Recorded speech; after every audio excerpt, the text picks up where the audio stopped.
Hello বন্ধুরা, রাজানা গোলাম part টুতে আমরা যা দেখবো তা হলো একজন স্বামী দুই স্ত্রী আর সেই সংসারে শুরু হলো তুমুল অশান্তি। গল্পের শুরুতে দেখা যায় এক নারী তার স্বামীর কাছে প্রশ্ন করে, এক সময় তুমি বলেছিলেন একসাথে বাঁচবো, একসাথে মরবো, তাহলে আজ আমাকে ছেড়ে অন্য একজনকে বিয়ে করলে কেন? স্বামী তখন নিজেই সাফাই দিয়ে বলেন, সংসারে যে নাকি স্বামীর অধিকার পায়নি আর এই কারণে সে নতুন করে বিয়ে করেছে। কিন্তু বিষয়টি এখানে শেষ হয় না। দুই স্ত্রীকে নিয়ে শুরু হয় ঝগড়া, তর্ক আর হাস্যকর সব পরিস্থিতি।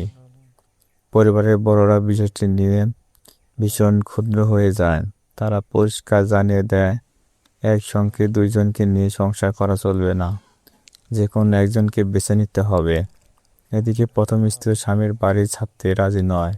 সে জানিয়ে দেয়, এই বাড়িতে আরও অধিকার আছে, প্রয়োজন হলে দুই সতীনের মাঝখানে থাকবে।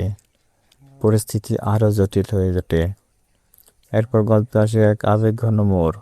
কয়েকজন নারীর জীবনের কষ্টের কথা সামনে আসে। কেউ বাবার চিকিৎসার টাকা জোগাড় করতে বাধ্য হয়েছে, আবার কেউ স্বামীর নির্যাতন সহ্য করতে না পেরে ঘর ছেড়েছে। অন্যদিকে পরিবারের একজন বৃদ্ধাও নিজেই সংসারে অত্যাচারে অতিষ্ঠ হয়ে নতুন দলে যোগ দেওয়ার সিদ্ধান্ত নেয়। অবশেষে আসে সবচেয়ে বড় চমক।